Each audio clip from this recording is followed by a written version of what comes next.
What's up, guys? Welcome back to the channel. Boozer here. Thanks for stopping by. Hopefully you guys are having a good Thursday so far. We got some news from Plarium. We're going to cover all of that here today. It's going to be about the summon rush that's happening tomorrow for the Thor Fusion event. So let's have a quick look at the calendar from Plarium Play. We see that this summon rush coming up first tomorrow. It's going to be part of the Thor Fusion. It's going to have 25 fragments in it. Keep in mind that there is a second summon rush going to be happening basically immediately after the first summon rush. And this one is going to have the bonus fragments, so 50 fragments here. So in my previous video, I mentioned that the previous cost for these fragments was about 3,000 points for a summon rush.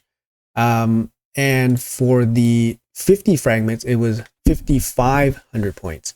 Now, I'm not just making up these numbers. These numbers were actually part of the previous hybrid fusion. So the closest comparable to our current hybrid fusion, it gave a small discount per fragment for the 50 fragment summon rush. So this is going to be something that you're going to have to make a decision on, whether you want to participate in the first summon rush or the second summon rush. But anyways, I'm going to be talking about the first summon rush right now. Plarium did give us some news about what event is happening alongside it. And this is what's happening. There's going to be a progressive event alongside the first summon rush. And we're going to have a couple pretty good champions along with that boost. So we got Elva Autumnborn. She's part of the, I think, like welcome back package or something. So she comes super cheap. She was an old, not fusion, but like she was an old guarantee, maybe like two years ago, I think. But she's still a really, really solid champion. So she comes from the Sylvan Watchers, yeah, Magic Affinity and all that. Very, very good champion. She's like kind of like a mix between, like a cleanser plus kind of like Sifi. She has a team cleanse, block debuffs with increased speed. She has a single target revive with the increased defense, increased attack. Obviously, she's kind of not as good. She's not as good as Sifi, but in some ways she is better, like better than Sifi sometimes. But she's a great champion, great support, hard carry for this faction. So if you guys pick her up, if you guys don't have her, definitely can help you guys clear out Sylvan Watchers very easily. After that, we have another really good champion. We have Pythion. Pythion is another very good cleanser, team revive, similar to Duchess. Not as good because Duchess is more proactive in terms of being able to buff your team, protect your team, and then obviously increased speed is a little bit better for the aura and all that. But Pythion's a very, very good champion, very sturdy, very tanky, heals up your team. Full team revive, full team cleanse with the block revive, and then full team cleanse, and then great passive here just to protect them if you have a lot of buffs already set up. Was a past fusion back in January, I think maybe almost 2 years ago. Great champion still. After that we have Kaja the Rai. Kaja the Rai again is a old guarantee champion. She was from a deck of Fate. If you guys didn't know, she was, I believe, 20 sacreds worth of points. Initially she came out with her partner Timid the Fool. Together they're pretty good, but Kaja is good by herself, whereas Timid by himself is not as good. So we have, she has great base speed. That's one of the most attractive things about her. 112. Sorry, and then she comes with the A1 heal. A2, she does bring a team revive with a turn meter boost here, and then she brings some buffs. Great, good revive, and then she has a turn meter boost here, and then like kind of like a soft cleanse with the just partial cleanse here, but full cleanse if Timid is on the field. You don't really need Timid on the field because usually 2 random debuffs is almost as good as a full cleanse, and then she has the block debuffs there as well, and then turn meter reduction doesn't really work on her. She's a good champ, kind of underrated. Nice speed champion at 112. Obviously, if you pick her up and you're still working through Bannerlord, she's gonna definitely carry you through the faction for sure. After that, we have a, what do we got? We got a Barbarian, I think. after that? No, sorry, we have a dwarf. We have Molly. Molly's very old champion, but she's still very solid. People use her in Hydra mainly, but she's good in lots of places like Doom Tower waves, climbing, progressing through wave content. She has this AoE provoke, has a chance for a 2-turn provoke, which is really nice. And then she brings a single target revive with some protection there. Turn meter boosting passive. She's like a simple champion, but she's very, very effective. So not a bad pickup there if you're still progressing through the game. Sorry, I missed the other champion, White Queen and Korra. Very solid champion. Again, another fusion. Yeah, a lot of fusions in this progressive event, but she's good. I use her by herself actually in arena, and she's been doing pretty good for me. I think she's really good with her A1. Obviously, kind of counters like lockout abilities, giving you a chance to reset a skill by 2 turns, which can be really strong. This single turn revive is super annoying, very strong, and kind of like hard to play around sometimes because you want to kill the nuker, but if you can't kill Ancora is going to pick up the nuker and then you're going to get smacked. So speed in all battles, very good aura as well. That's kind of one of the big things I like about her. Good, really good base speed as well. Good champ overall. Like I said, I use her by herself in live arena, even without King Narcisse. With King Narcisse on the field, she's really, really strong. So, and King Narcisse is really strong too. So if you have them together, it's one of the best combos in the game. So good pickup here if you guys have King Narcisse. But even if you don't have King Narcisse, definitely worth using by yourself.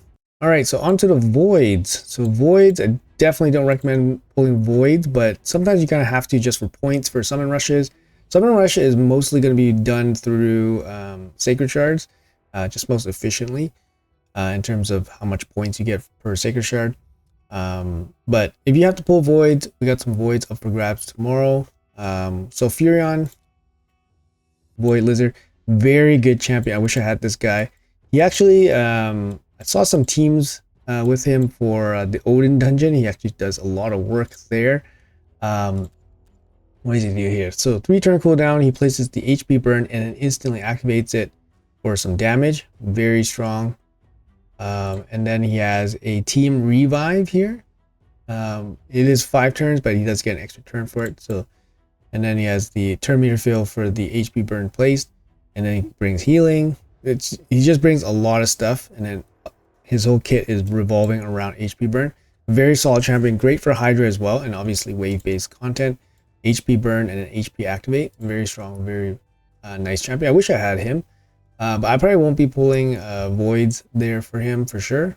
And then lastly, we have Bellatar Mage Slayer. I think he's an orc, and he is not an orc. He's an Ogren then. There he is, Bellatar. Nice base stats on this guy. He brings increased attack, increased defense, and then heals. It's kind of like a Mithrala move where Mithrala places Hex, increase attack, increase defense. I think Mithrala's move is a little bit better. He does bring a team revive here with the 50 HP, 50 turn meter, and then places a big shield on a 4-turn, which is pretty standard for a 4-turn revive, I think.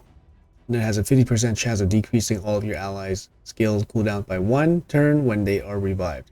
Pretty weak, in my opinion. This obviously can be very good in some places. Team revive is obviously very good, but I don't see him being like exceptionally sought after, especially for later game accounts. But if you pull him early, he's going to be a pretty big carry. But I think, yeah, mainly for his revive, just to keep everybody alive and to support them. But he's up for grabs if you guys are interested. But I would definitely pick Sulfurion over him. Lastly, we got the epics here. So a quick note about them. Very good epics. Here we got Ogren tribes. Yes, Ogren tribes. Ugo, one of the best epics in the game, especially for Hydra, but generally just a very good epic. Also very good in the Odin dungeon.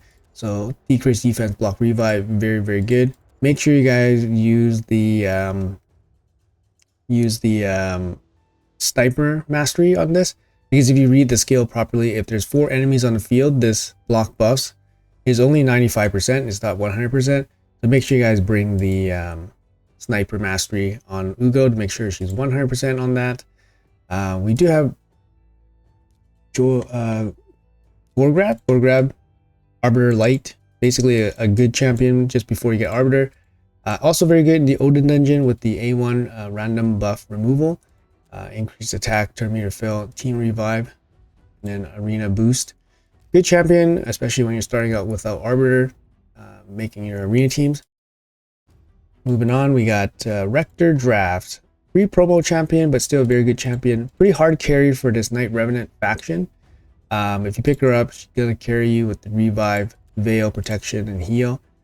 Good champion overall, can be used in Hydra as well to combat the Head of Torment. But she is a promo champion. You can get her for free with certain promos when you start the game. After that, we have Godseeker and Eerie, one of the best Void epics in the whole game for sure. He's up for grabs here.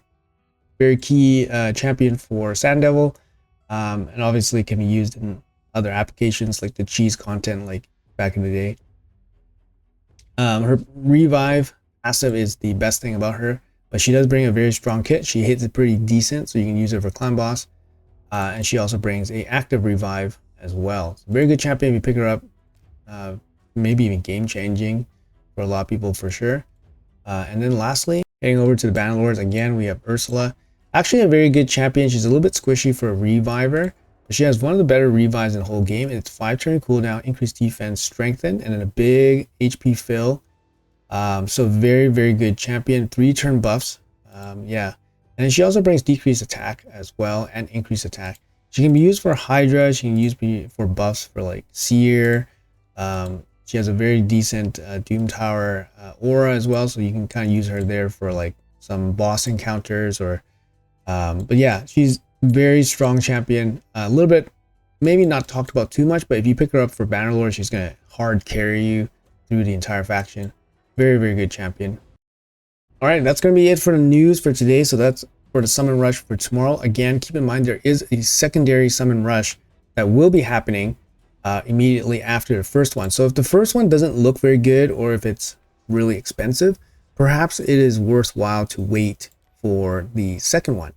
But of course, that's going to be up to you guys to make that call. I think I will probably pull for the first one just to get it out of the way, but I will be ready for the second one. Obviously, I have I have plenty of sacred shards ready to go, but in your position, it really depends on how much or how expensive the first summon rush is. If it's not reasonable, then it's there's definitely a wait. But if it's reasonable, then you might as well just complete it instead of waiting and hoping for the second summon rush. But in any event, I will be pulling some soul stones here just so we do have this boost going on. So let's capture some of that. Did pretty good on this account, but looking for more. Wow. That's a pretty good soul right out of the gate. Melga's not bad. She's not bad. Can be usable. Wow. Instantly we got a big soul, so super happy about that. 2-star Ugo. Okay, we'll take it. We'll take it. Wow. I wasn't expecting a 6-star epic right away. Let's see what else we can get. Come on. Need something. Need something nice. Ooh. 1-star Roxanne. Not what I was looking for. 48 points. Not super great there. We do have 2 medium guys. Let's go. Come on. This boosted event has been pretty good for this account. Ooh, 6-star rare. Only 70 points. Crazy. Crazy, crazy, crazy. Alright. Need something nice on this last guy. But we got a pretty good chunk of points here. An epic 4-star Rogrim. It is what it is. Not too bad, but obviously, the 6-star Melga blew me away. We got some decent points there. Let's see if we actually changed anything in my rankings. I know this isn't part of the summon rush news, but I just wanted to get this on video. Let's see what we got here. I think I was 4th place when I went to bed, and I'm probably still 4th place actually. Hopefully I don't really want to be 4th place. I think 4th place is one of the worst placings, I think. Oh, I'm 6th place. Oh, perfect. Perfect. Yeah, sorry, 5th place is probably the worst one. 6th place, I'm very happy with. Anyways, guys, that's going to be it for the video. Best of luck on your pulls tomorrow. We will come back and revisit what happened in our Summon Rush pulls tomorrow. So have a great day, and I'll see you guys in the next video.